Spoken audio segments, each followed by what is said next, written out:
رضی اللہ تعالی حضرت عائشہ رضی اللہ تعالی عنہا نے فرمایا کہ ایک انصاریہ عورت نے رسول اللہ صلی اللہ علیہ وسلم سے پوچھا کہ میں حیض کا غسل کیسے کروں؟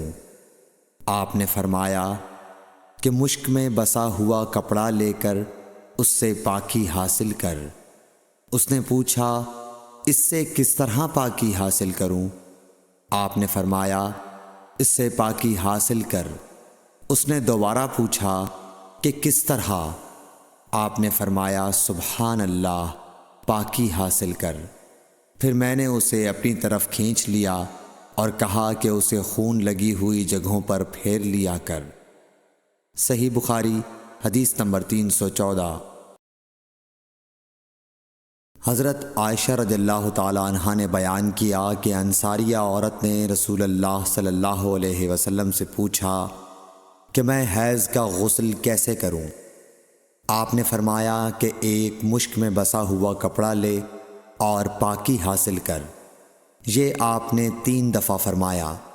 پھر حضور صلی اللہ علیہ وسلم شرمائے اور آپ نے اپنا چہرہ مبارک پھیر لیا یا فرمایا کہ اس سے پاکی حاصل کر۔ پھر میں نے انہیں پکڑ کر کھینچ لیا اور نبی کریم صلی اللہ علیہ وسلم جو بات کہنا چاہتے تھے وہ میں نے اسے سمجھائی۔ صحیح بخاری حدیث نمبر 315۔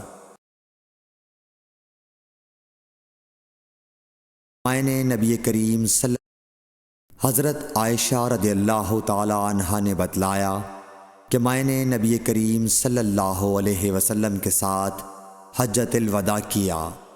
میں تمتع کرنے والوں میں تھی اور ہدی یعنی قربانی کا جانور اپنے ساتھ نہیں لے گئی تھی۔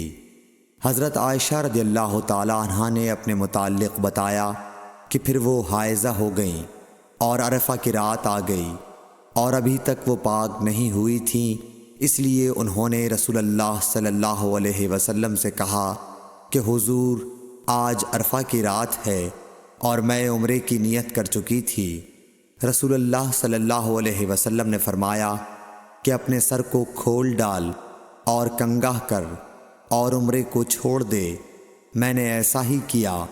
پھر میں نے حج پورا کر لیا اور لیلۃ الحصبہ میں عبد الرحمن بن ابو بکر کو حضور صلی اللہ علیہ وسلم نے حکم دیا وہ مجھے اس عمرے کے بدلے میں جس کی نیت میں نے کی تھی تنعیم سے دوسرا عمرہ کرا لائے۔